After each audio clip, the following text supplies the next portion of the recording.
Olá, foi apresentado pelo governo federal o balanço de ações interministeriais para evitar congestionamentos nas vias de acesso ao Porto de Santos, em São Paulo, por ocasião do escoamento da safra de grãos 2013-2014.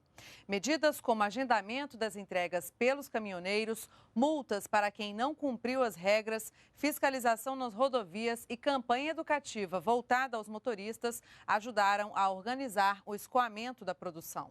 Veja como foi a apresentação do balanço pelo governo. Prazer estar com vocês mais uma vez.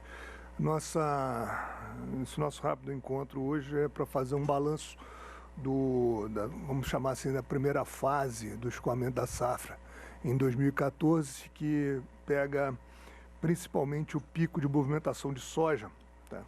E que em anos anteriores foram presenciados no porto, nos acessos ao Porto de Santos, uma série de problemas que acabaram provocando transtornos gerais nas estradas, na cidade, etc.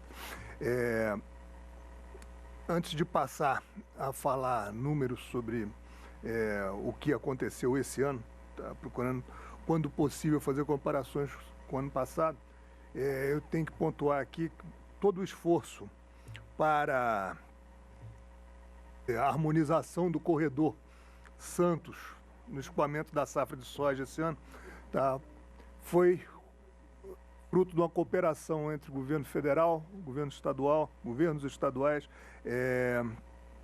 e administrações municipais. No âmbito do governo federal, houve uma interação muito forte entre o Ministério da Agricultura, Ministério do Transportes e Secretaria de Portos, com suas respectivas agências reguladoras que participaram do esforço. A administração da Codesp também teve um envolvimento completo nesse esforço. No estado de São Paulo, tanto a Polícia Militar, Polícia Rodoviária, a Artesp, quanto a Secretaria de Transportes nos deram total apoio. O governo do Mato Grosso também se engajou diretamente nesse esforço. As prefeituras municipais de Guarujá, Cubatão e Santos, além, obviamente, de algumas empresas que devem ser mencionadas, a Ecovias, a Ecopátio, o Rodoparque e a Rumo Logística, que participaram aí do esforço, principalmente com a disponibilização de pátios reguladores. Para falar rapidamente do nosso esforço, eu vou passar a palavra para o Dr. Montenegro, que até fevereiro era diretor da área de logística lá na CEP e recentemente foi guindado ao posto de diretor de planejamento da Codesp, e que foi responsável desde dezembro pela gerência da safra. Ele vai fazer uma rápida referência aqui ao processo e a números, Montenegro, sem se ater demais naquelas ações, mas vamos direto aos pontos para depois a gente poder passar para perguntas. Obrigado. Ok, então vamos, uma apresentação resumida. Na verdade, a gente começou esse processo com a criação do grupo interministerial, envolvendo o Ministério do Transporte, o Ministério da Agricultura e a CEP, justamente por conta dos problemas que ocorreram em 2013. O relatório desse grupo apontou para uma série de medidas, mas com um foco muito importante numa melhoria de gestão do escoamento da safra, da organização do acesso de veículos aos portos e principalmente do Porto de Santos. E com base nesse relatório e do projeto que a CEP já vinha desenvolvendo, que estava no PAC, que a gente chamou de Cadeia Logística Inteligente. Então a gente já tinha esse projeto do PAC já desenvolvendo um investimento na área de gestão e o relatório do grupo nos motivou a iniciar um piloto imediatamente no Porto de Santos para a organização do acesso. Essa experiência já tinha sido feita no Porto de Paranaguá e a gente se utilizou das ferramentas que a gente já tinha desenvolvido até o momento e começamos. O ministro já comentou de todos que participaram, mas acho que vale a pena reforçar a importância do trabalho conjunto. Assim, o tempo todo, uma equipe enorme trabalhando em conjunto, com relatórios diários, eu vou mostrar um pouco rápido aqui, monitorando todo o conjunto de ações que a gente planejou. A gente começou em dezembro com a publicação das regras de acesso ao Porto de Santos. Essas regras previam multas para veículos que chegassem fora do horário programado, agendado, e também fizemos uma chamada pública para outras áreas. Já havia algumas áreas de triagem, 2 pátios já sedimentados na Baixada Santista, e a gente abriu chamada, inclusive, para pátios que pudessem estar posicionados no Planalto, em São Paulo. Em janeiro, a gente começou já a acompanhar o cumprimento das regras, e aí travamos aí em conjunto um plano que a gente chamou de plano de competências, em que uma central de monitoramento dentro do Porto de Santos seguia dois caminhos, ou um caminho de contingência, se a gente percebesse alguma ação que pudesse paralisar o fluxo, e principalmente trabalhando na ação mais estruturante, que era organizar o agendamento e, com isso, permitir que os veículos chegassem de forma encadeada ao porto, evitando picos desorganizados que pudessem gerar congestionamento. Também começamos a fazer uma limpeza no entorno do porto, principalmente retirando veículos que estavam abandonados, veículos estacionados irregularmente. Foi um esforço muito grande junto às prefeituras para manter as vias livres. A ANTAC e a NTT também encaminharam um convênio para fiscalização conjunta, incluindo também a parte do acesso ferroviário, e também iniciamos uma campanha educativa.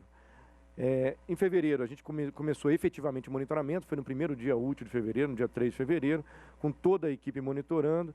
Eram 2 esforços, um no porto e um nas vias de acesso, e também começamos também um início da fiscalização, com apoio do Ministério do Transporte, da NTT, nas rodovias de acesso. Então a gente começou a acompanhar desde a saída do veículo da origem, se ele estava programado e agendado, ali já era dada toda a orientação aos veículos, e isso iniciou essa mudança cultural.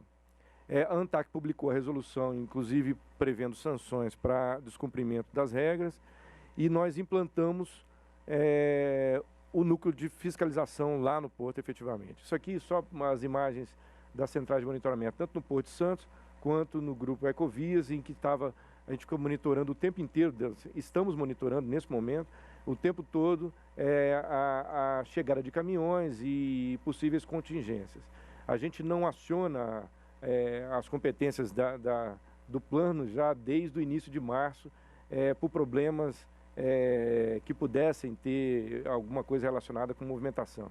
Os problemas são menores, em geral relacionados a acidentes. Isso aqui é uma imagem só ilustrativa dos relatórios que a gente monitorou esse tempo todo.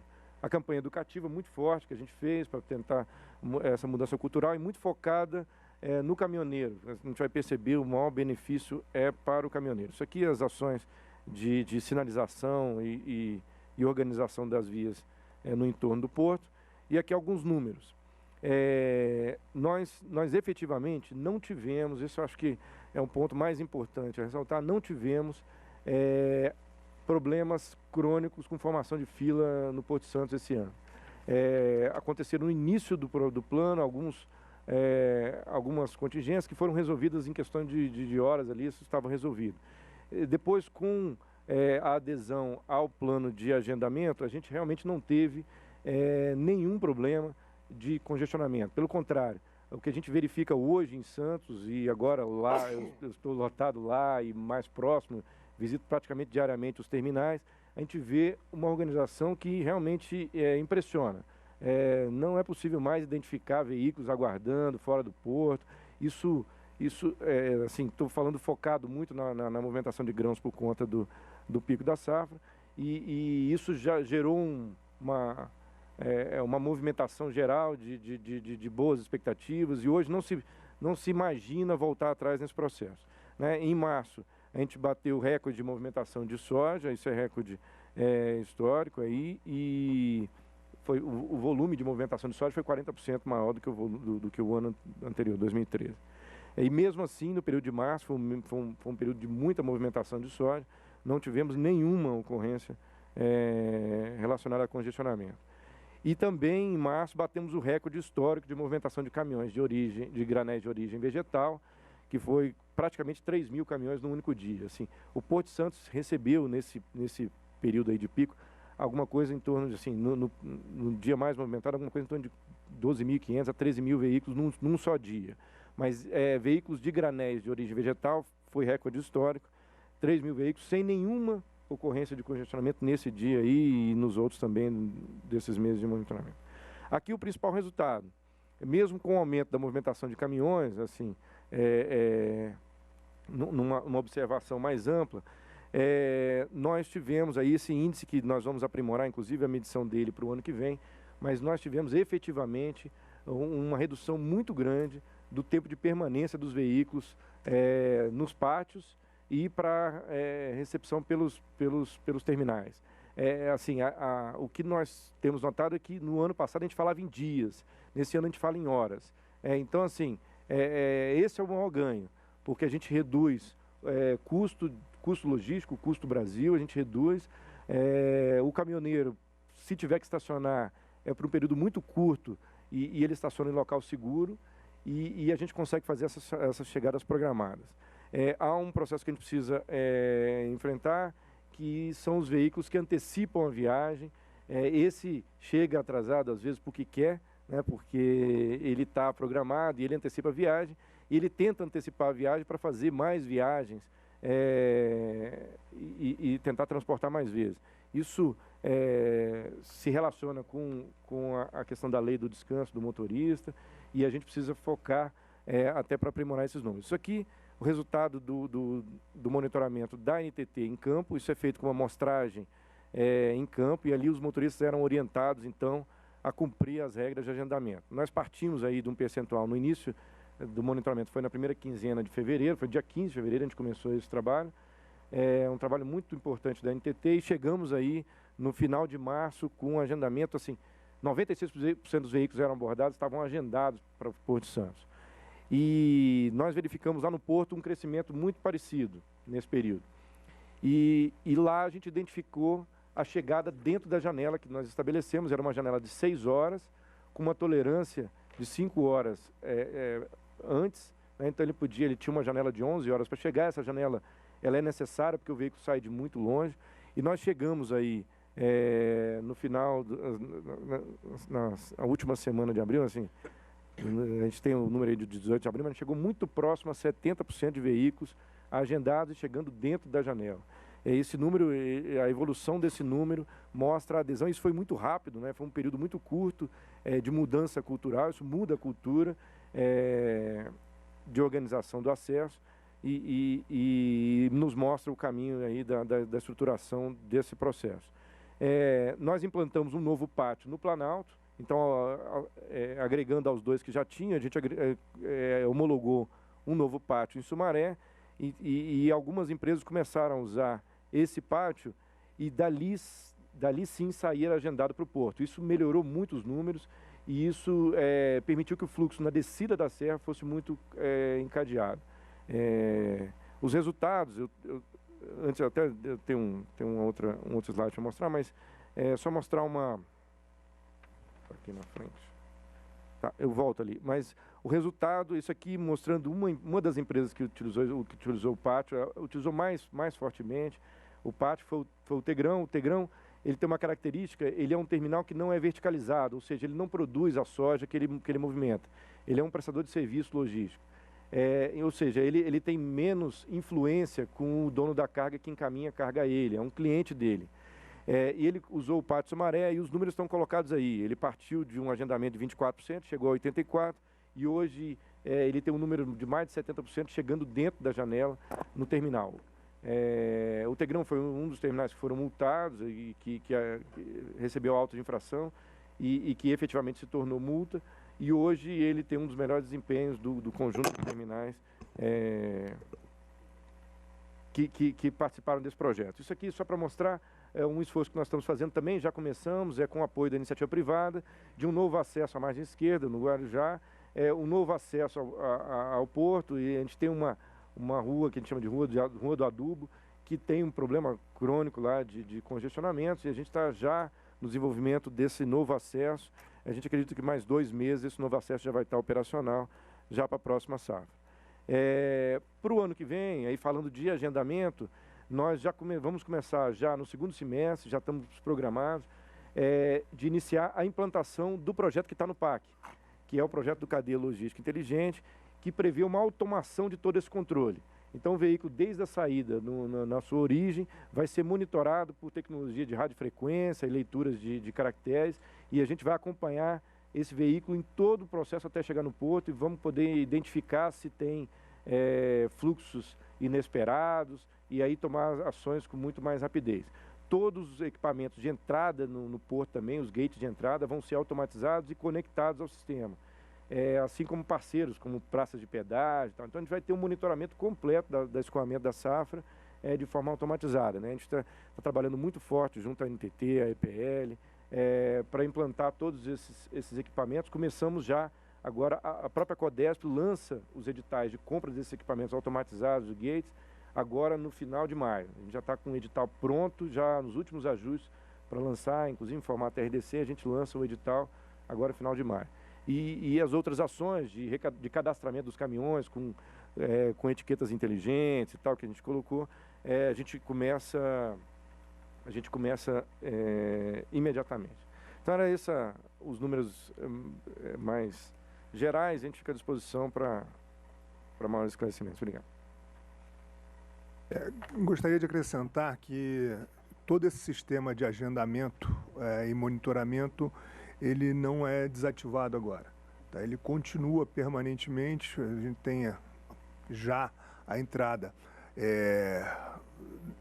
do açúcar, que a gente já entramos no período de safra da cana-de-açúcar, então tem um pico de movimentação de açúcar nos próximos meses, depois tem a safrinha de milho, então a movimentação de granéis de origem vegetal é permanente em Santos, e esse sistema ele vai ser aprimorado, mas não vai ser desativado. Tá? Hoje ele continua valendo e continuará valendo continuamente daqui para frente. Óbvio, com espaço para aprimoramentos. Sempre que for possível, com medidas de gestão, reduzir requisitos e facilitar, isso será feito, mas de forma consonante com o bom funcionamento do escoamento. Eu queria colocar 2 assuntos que acho que são relevantes. Primeiro, também este ano houve um uso mais intenso da ferrovia. Então, na soja, por exemplo, foi incrementado em 647 mil toneladas transportado por ferrovia. Né? Só na soja. Farelo de soja mais 60 mil toneladas, açúcar 523 mil toneladas e celulose 365 mil. E houve um impacto que favoreceu, no caso essa logística, da diminuição da safra de milho. Houve um decréscimo substantivo da safra de milho, mas com isso foi possível utilizar melhor o sistema ferroviário para o escoamento da safra de soja e de farelo de soja. Por outro lado, também anunciar de que está em pleno andamento a duplicação de Campinas a Santos da ALL, não tem impacto diretamente na safra desse ano, mas concluindo-se até dezembro, como se prevê, vai ter um impacto muito positivo no escoamento da próxima safra. Um outro ponto importante também é dizer que o escoamento pela Calha Norte, ele se fez e continua fazendo o escoamento da safra do Mato Grosso para o porto de Miritituba, onde é embarcado em barcaças, e o comboio percorre 1.000 quilômetros em 3 dias e chega até o porto de Vila do Conde, e lá é exportado em grandes navios. Inclusive a Bung, recentemente nós estivemos lá com a presidenta Dilma, onde foi inaugurado esse sistema Miritituba a Vila do Conde. E isso fez com que parte da safra continuasse e ampliasse o escoamento pela Calha Norte através da 163, que teve trafegabilidade durante todo o período de escoamento e vai continuar assim até chegarmos à pavimentação completa da 163 no estado do Pará. Ela já está em boa parte pavimentada e queremos pavimentá-la por completo até mais, talvez, no 2016 esteja tudo concluído até Santarém, a pavimentação da 163. Mas, de qualquer forma, já é utilizado hoje como uma rota de escoamento da safra do Mato Grosso a Calha Norte, através desse sistema Miritituba-Vila do Conde. Então, queria colocar isso que também foi... É claro que eu acho que o sucesso desse escoamento se deu muito mais pelo agendamento do que por essas outras questões, mas, de qualquer forma, todo o assunto está sendo contemplado na sua inteireza, com outras vertentes de escoamento, de aliviar a sobrecarga sobre o Porto de Santos e Paranaguá. Muito importante que o ministro César Borges coloca efetivamente, tivemos algumas condições favoráveis esse ano, também choveu menos, tivemos oportunidades então de ter embarques mais rápido, tanto em origem quanto destino. São fatores que contribuíram, mas essas medidas de gestão tiveram uma contribuição fundamental na organização da chegada e, portanto, na diminuição dos impactos na Baixada Santista. O corredor norte é talvez o corredor mais importante de expansão hoje, com o avanço da fronteira agrícola no norte do centro-oeste e as ações que o governo vem tomando para prover infraestrutura para escoamento pela região norte, seja por hidrovia, seja por rodovia e, né, César, ferrovia. Vamos chegar lá. O corredor norte vai ser efetivamente um corredor extremamente importante, e já vem demonstrando essa importância, inclusive com instalação de empreendimentos privados, como foi mencionado aqui pelo ministro César Borges. Essa utilização, inclusive, da ferrovia, ela também foi possível porque a Ferronorte, né, que no caso a LL chegou até Rondonópolis, então houve muito embarque em Rondonópolis, no estado do Mato Grosso. Por outro lado, acredito que no próximo ano também, nós estaremos no dia 22 desse mês, dando por entregue, porque o trecho está todo concluído, de Anápolis até Itaqui. Então, a Norte-Sul, com o Carajás, que hoje já exporta em torno de 3,5 milhões de toneladas, será também uma vertente de exportação de soja do Centro-Oeste, que poderá chegar em qualquer pátio da Norte-Sul, seja em Palmas, seja em Gurupi, ou seja em Anápolis mesmo, e escoar a soja saindo por Itaqui, que é um porto também que nós podíamos considerar da Calha Norte, porque Itaqui, sendo Maranhão, está muito próximo ali de Vila do Conde, muito próximo do Equador, e tem vantagens comparativas e competitivas em relação à exportação, por exemplo, para a Europa, para a costa leste americana e para, no caso, a Ásia, quem atravessar o Canal de Panamá, que está sendo expandido. Então, o futuro do escoamento de grãos será efetivamente a Calha Norte.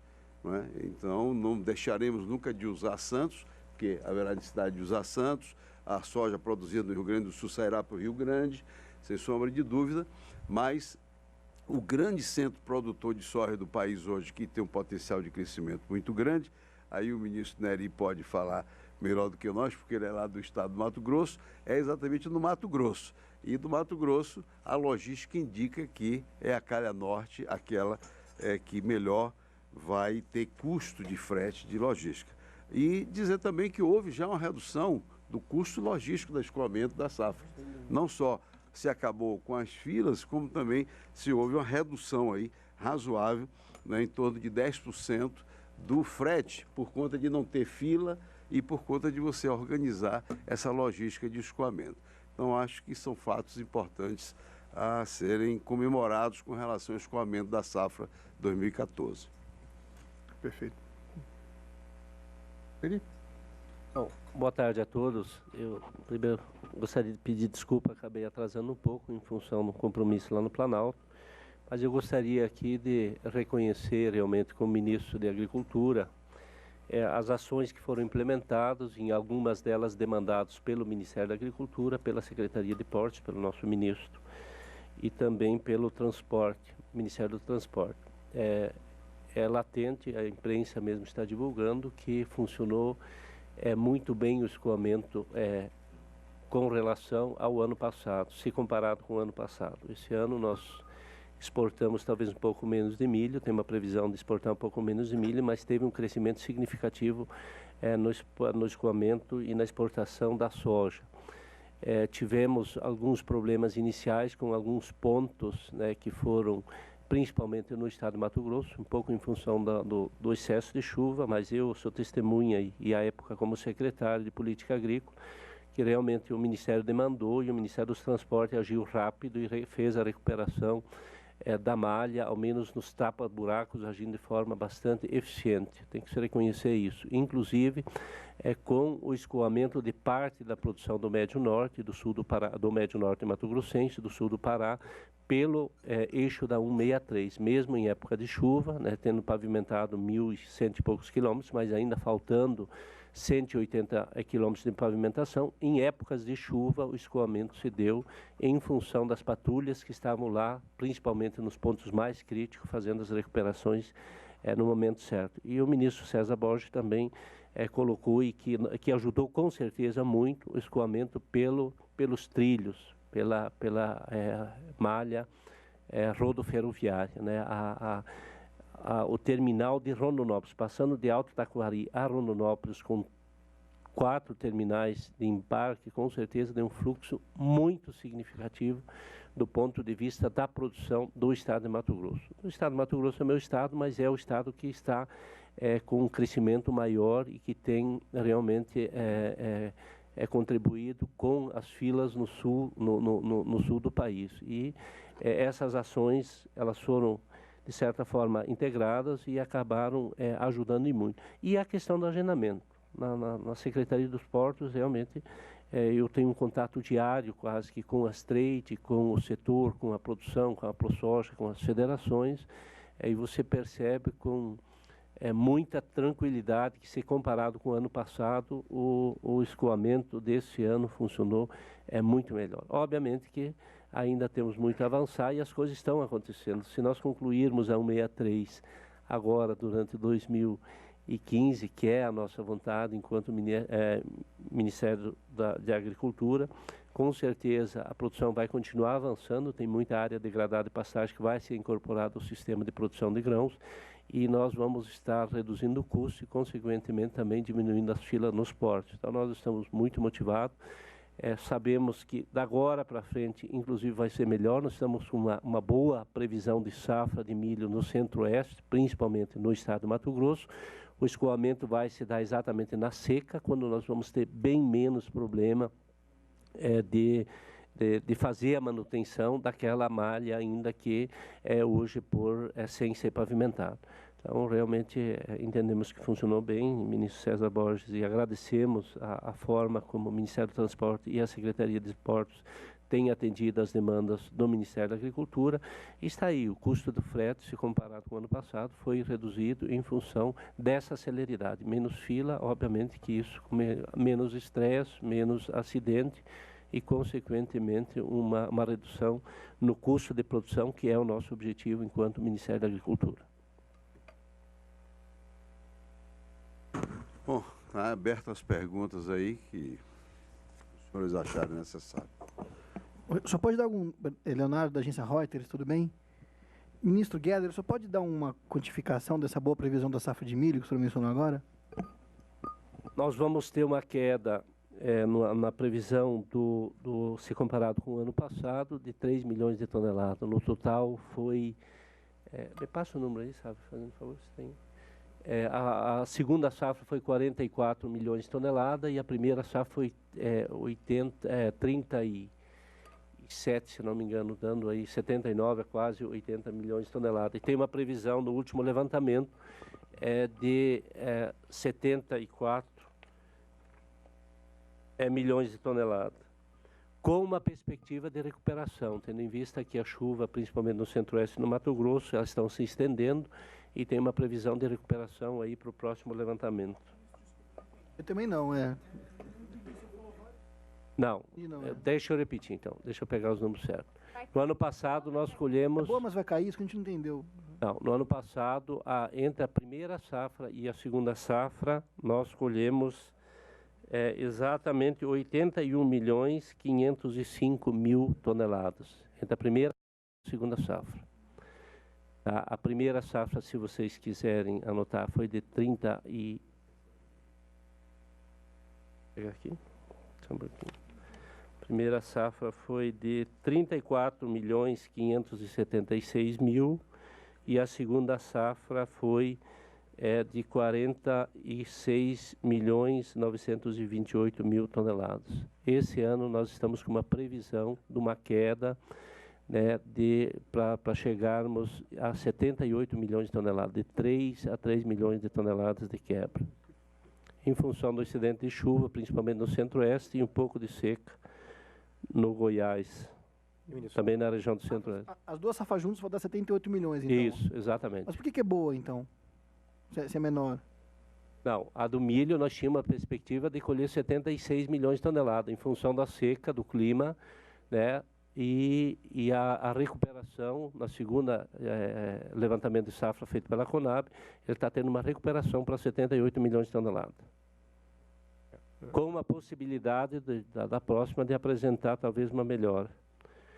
Agora, se comparar a soja nós temos, ano passado colhemos 84 milhões de toneladas e tem uma previsão esse ano de 89 a 90 milhões de toneladas. Obviamente que ela não está fechada ainda, mas a previsão é 90? Isso. 89 a 90 milhões de toneladas.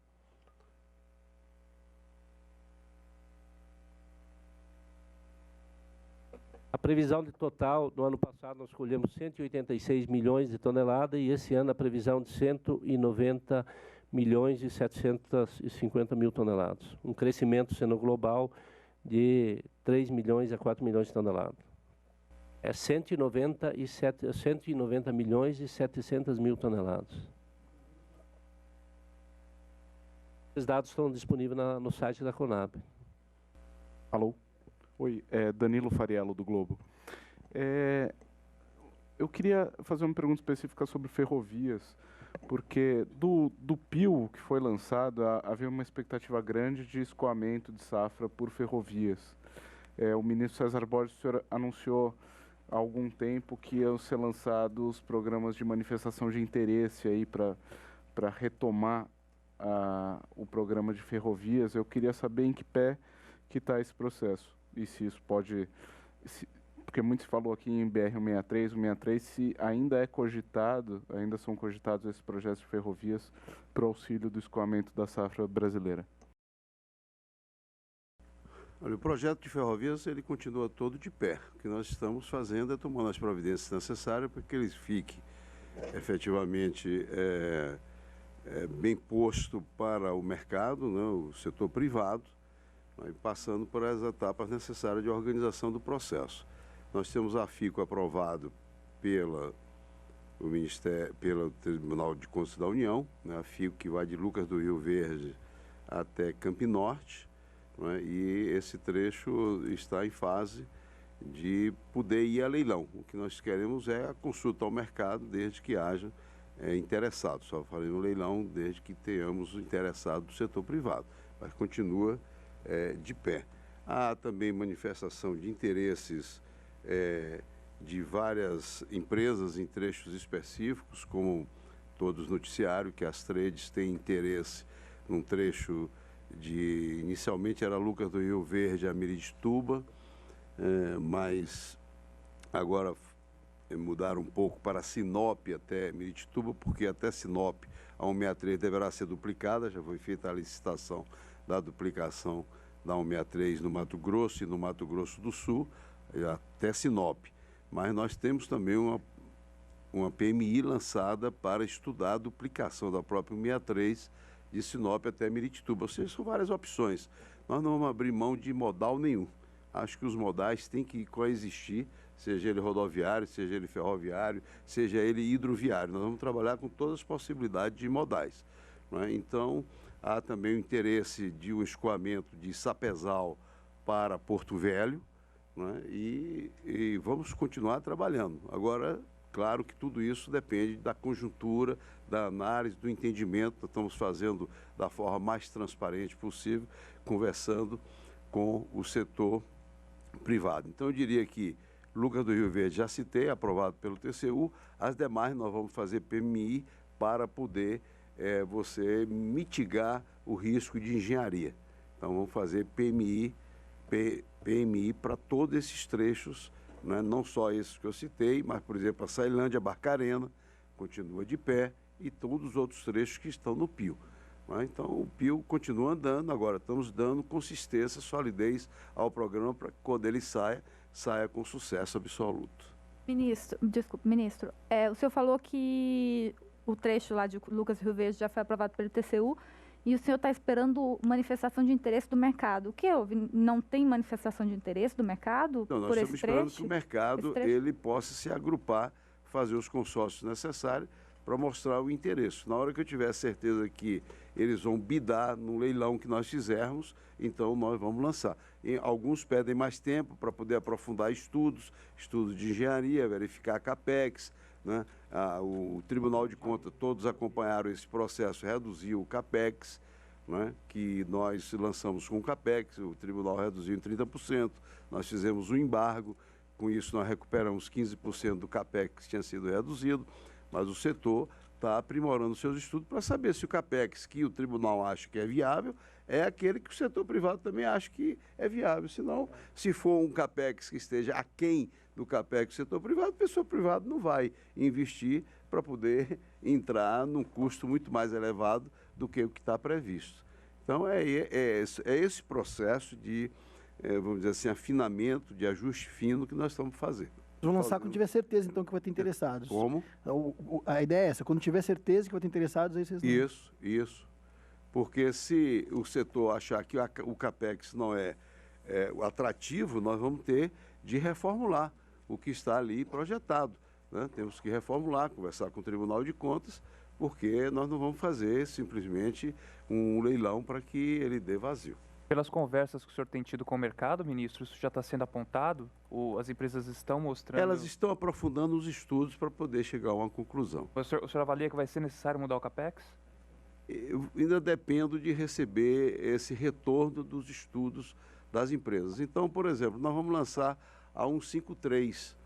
Nós já lançamos, aliás, o edital, vamos no dia 21 recepcionar as propostas da rodovia 153, ligando Anápolis até Gurupi. Né? Para que houvesse interesse, foi preciso fazer uma pequena reformulação, tirando uma parte do trecho de Gurupi até Palmas, mas nós fizemos isso exatamente para criar atratividade. E só lancei no momento que eu tenho a certeza que terão empresas bidando no leilão que nós vamos realizar. O processo é esse. Né? O importante é que nós vamos construindo, né, as condições para que o leilão tenha sucesso. Mas o programa está todo de pé. O certo é que nós teremos agora, no dia 22, a inauguração do trecho da Norte-Sul, né, com mais incorporação de 850 quilômetros, de Palmas até Anápolis. Né, e até o ano que vem estaremos fazendo a interligação da Norte-Sul, do trecho de Anápolis, ou seria Ouro Verde, que fica no estado de Goiás, até Estrela do Oeste, em São Paulo, onde ela se encontra com o sistema ALL. Então aí você vai ter um sistema de interligação, né, com bitola de 1,60 m, que vai de Itaqui, atravessa todo o centro-oeste do país, encontra com a ALL que vem de Rondonópolis e vai até Santos. Desculpa, ministro, isso vai estar pronto para a próxima safra já? A Norte-Sul está pronta agora. Não, a interligação até Estrela do Oeste. Agora até Estrela do Oeste, não, para a próxima safra não. Será ao longo de 2015 que nós vamos concluir o trecho todo da Norte-Sul. Ministro, só para ficar claro, se houver essa demonstração então no mercado de que é necessário fazer uma mudança do CAPEX, por exemplo, vai ser começar do zero aí o projeto do Lucas do Rio Verde? Não, começado do zero. Efetivamente, nós temos. Primeiro, a modelagem está aprovada pelo TCU. É um grande passo. O modelo, que é um modelo chamado OpenAxis, modelo aberto, que todos entendem, onde teremos a figura do operador ferroviário independente que poderá utilizar. Você não vai ter mais um monopólio de que o concessionário só ele opera. como é o caso das concessões que foram feitas anteriormente e os resultados não foram bons para o país. Sim, mas da ferrovia especificamente, do projeto dessa ferrovia, se houver esses questionamentos... O modelo do mercado... está pronto, agora tem a questão do CAPEX, que é a implantação da infraestrutura. Aí sim, se for necessário, voltaremos ao tribunal numa consulta de alguns aspectos que poderão ser modificados, facilitando a questão do CAPEX. Isso foi feito também em rodovias, não houve muita polêmica, onde nós reformulamos a taxa de PIB, a elasticidade do crescimento, que é aquele crescimento que há sobre o PIB. Quer dizer, algumas coisas podem ser feitas no sentido de mitigar esse problema do CAPEX. O importante, isso fique claro, é que nós tenhamos sucesso no leilão. O sucesso significa interessados para realizar o projeto. Sobre investimentos, eu queria saber se os ministros acham que os investimentos em transporte, infraestrutura de transporte, estão adequados ao aumento da safra nos próximos anos, a previsão de aumento, ou se precisa de mais investimento e quanto seria esse investimento necessário? O investimento sempre é necessário, não é? O investimento pode se dar de várias formas. Primeiro, ele pode ser público, ele pode ser privado. Eu acho que nós estamos tendo os dois. No momento que o governo investe na conclusão da Norte-Sul, não é? Ele está fazendo investimentos públicos, investimentos também na FIOL, ele está fazendo investimentos públicos. Não é? Podemos fazer investimentos privados de que forma? De duas formas.